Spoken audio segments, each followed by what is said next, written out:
I'm Lauren and this is Kirk. We started this channel back in 2017 after buying our first sailboat.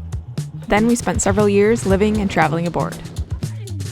Since then, we bought land in Michigan, traded our heavy monohull for a light, fast, trailerable trimaran, and are now pursuing the dream of having it all. The best of life on land and on the water, wrapped up into one big, fun, messy journey.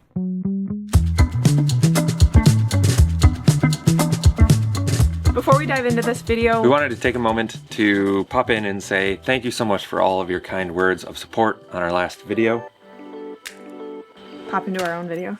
Yeah, in real time. It had been a long time since we had posted a video. After we had Kai, our second child, time just seemed to vanish. Evaporate. Yeah. We've been making a few changes around here.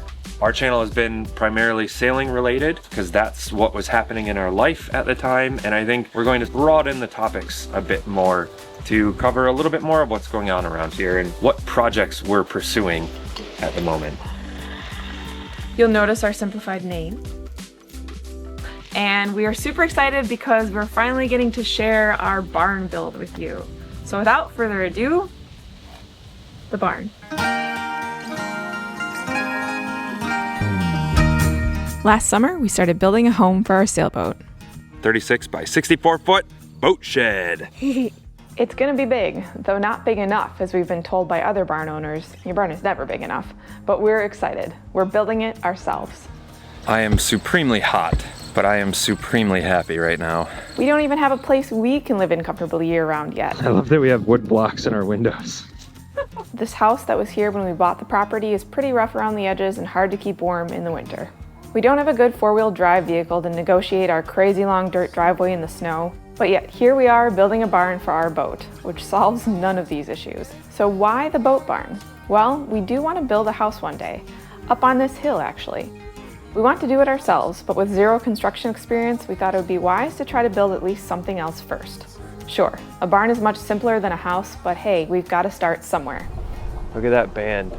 And we needed a place for our boat because we know firsthand how brutal the elements can be. Oh my God! Yeah, it's terrible. In the meantime, we're getting by, spending winters with family and traveling to warmer climates.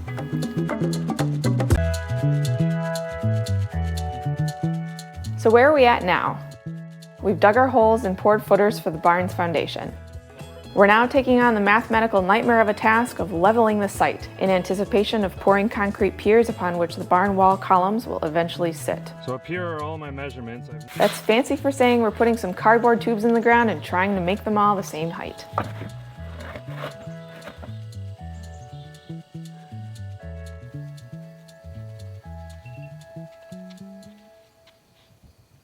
I've taken a measurement to find the high spot on my building pad. I've set up my level so that it comes in at 4.5 feet on my grade stick. What I'm gonna do now is set this grade stick down in each one of my holes and figure out where that level line comes in on my post. These are my calculations. So this was the measurement from the top of the footer to the grade. And then down here I just converted it to inches and then subtracted my 4'6" to tell me how long I needed to cut each of the Sono tubes. All right, who followed any of that? I barely did, and I'm working on the project. Drag this out. There we are. It'll be faster if it's higher, I think, and slower if it's lower. I'll then look at that and say, oh, okay, 8 feet. Well, 8 feet minus 4.5 is 3.5 feet. That's how long I need to make my Sono tube to set down in my hole to be at my grade line. So I just did 23, I think. So 24, 23, 22, 21. So now I'm on 20. So I just finished that column. So now I need to find a 35-inch Sono tube to do column 20. 35.5. And I'll do this for all of my footers here, and the end result should be that all of my Sono tubes should all be very, very, very close to level, so that when we start to build our walls on top of it, we'll only have to make minor adjustments in the length of our columns as we're building this building. This is all really interesting and new and exciting to me. So here we go. There's another reason why I'm right along with you and not always following along with what Kirk is doing. It's because we've been working more and more apart. Mama, come on. Can we go now? Yeah, go ahead. Okay. I'm gonna stay here and work on the barn a little bit. Okay. Love you. Love you. Wanna go check the mailbox? Okay. For another package. All right. The more the baby grew in my belly, the more the barn became Kirk's baby. So this is the rough process. First I found where I wanted my grade to be, and that was set so that most of these Sono tubes were gonna basically be right about level with the current ground. I've got my transit over there shooting at 360-degree level. Now I'm placing the Sono tube in the hole, and I'm checking for grade. When it's a solid tone, that means I'm spot on. So when it's beeping fast, I need to raise the post. When it's beeping slow, I need to drop the post. So now that I know that my Sono tube is pretty close to grade, I'm checking for level. Well, my level is too long. I need a 2-foot level. I'm gonna have to dig this one out.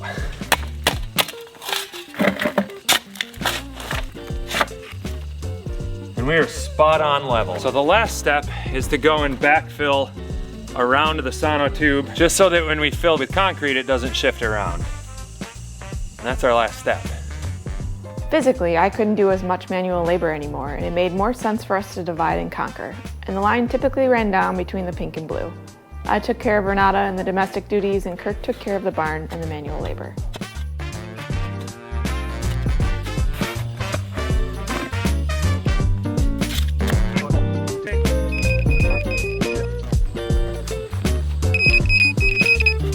All right, it's good enough for me. The separation of duties was a bummer, because we really do enjoy working together. It's actually how we started our relationship, but that's a story for another time.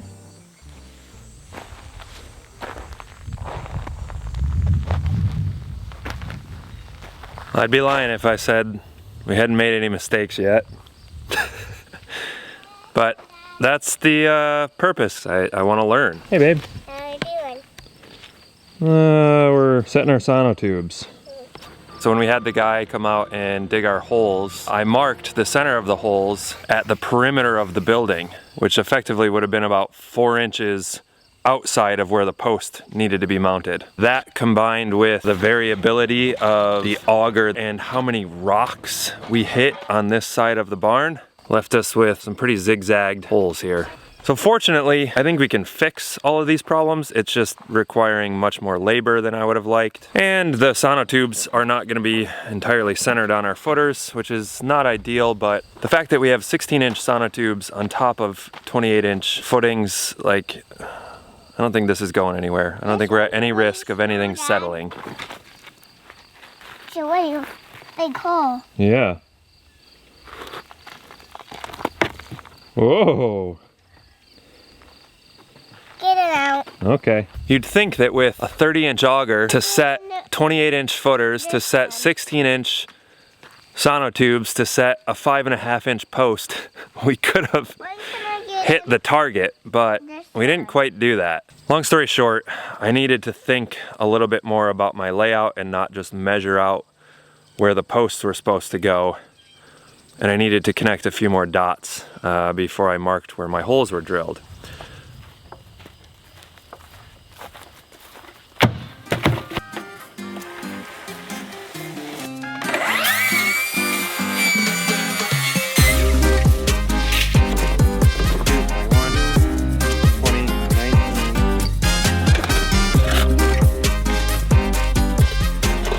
This is the shortest one. This one is critical. If I cut this too short, we don't have any extra Sono tubes.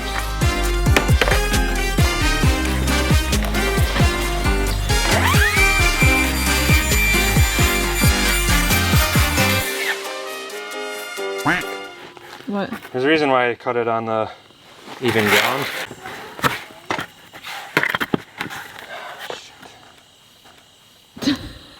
Literally the only one I didn't want to do that on.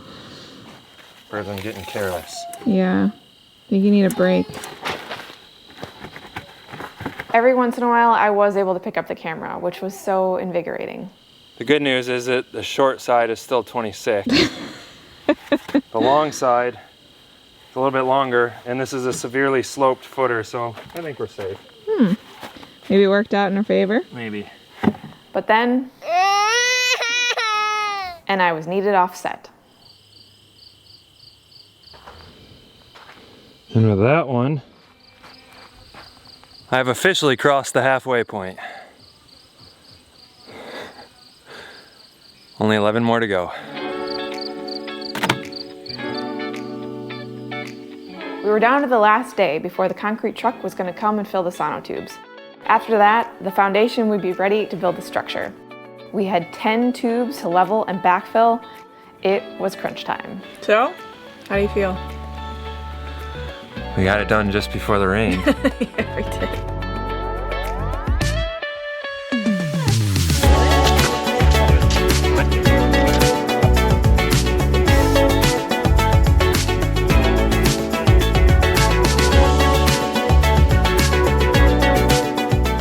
After we realized that we were gonna have rain coming, I was like, okay, we're all going outside, we're all filling these holes, we're all leveling these Sono tubes, and Kirk, me, and Renata all went out together, which ended up helping Kirk Massively. a ton. Renata, she just mucked around in the dirt with us, and it was really cool. Till she wanted a snack. Till she wanted a snack. We thought we had a half hour, and it ended up not raining for like 2 hours, which was great. We did 10 in 2 hours today, and it took me all day yesterday to do 12. It was hotter. It was hotter. You didn't really help. Not one bit. Yeah, and today you helped a lot. Lauren is a champ. Oh, thanks.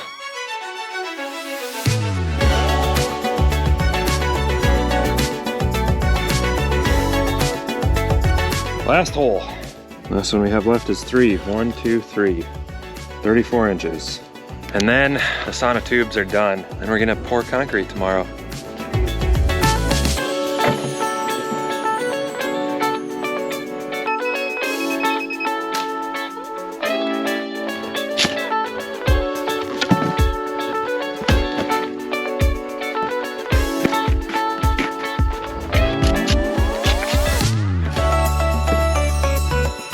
Last Sono tube set. Woo!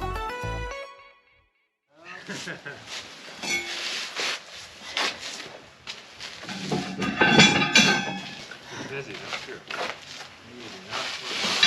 That was almost 52 years ago. Okay.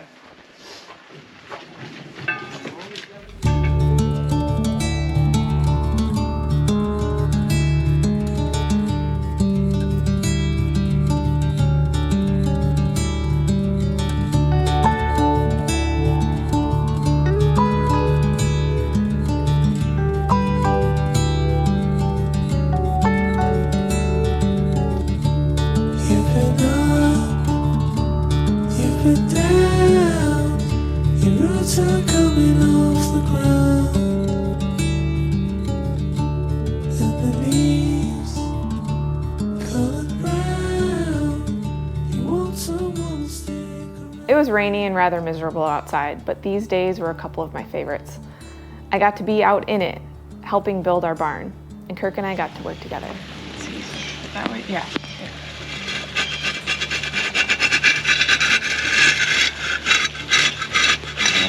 That one, the litter?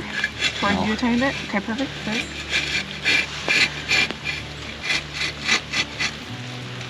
Okay, you. A tiny bit? Yeah. Okay, good.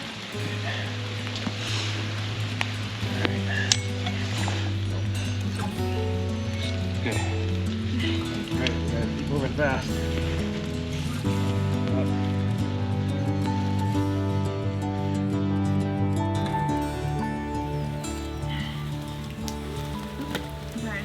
No.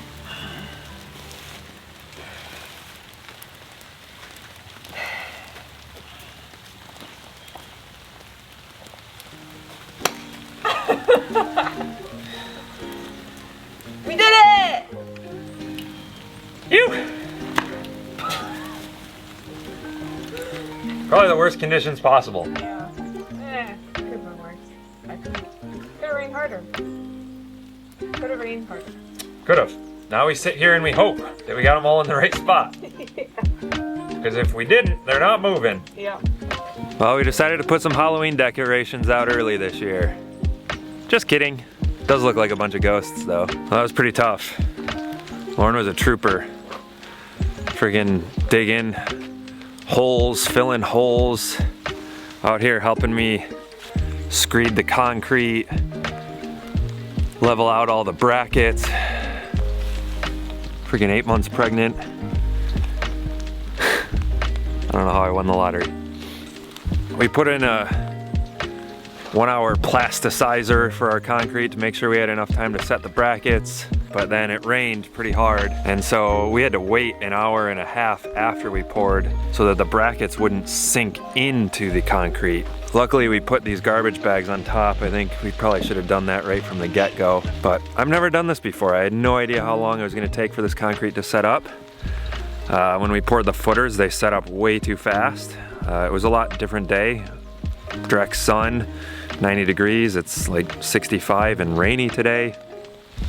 So anyway, it was a lot of sitting around waiting, twiddling my thumbs, hoping that I don't wait too long and we have a hard time getting these in, but I think we did okay. It's gonna be exciting to take those bags off tomorrow and get a sight down the side of the wall and see how close we were, because we can't change it now. And then we're gonna be on to the next step here towards the end of the week, where we've got our columns being delivered and all of our bracing and girts being delivered. I am so done shoveling. I'm ready to start building. I'm done playing with the dirt.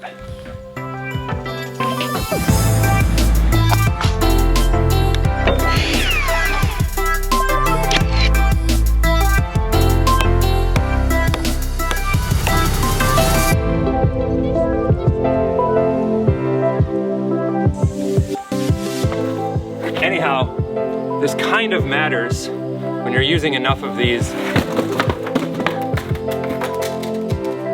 When you've got enough of these,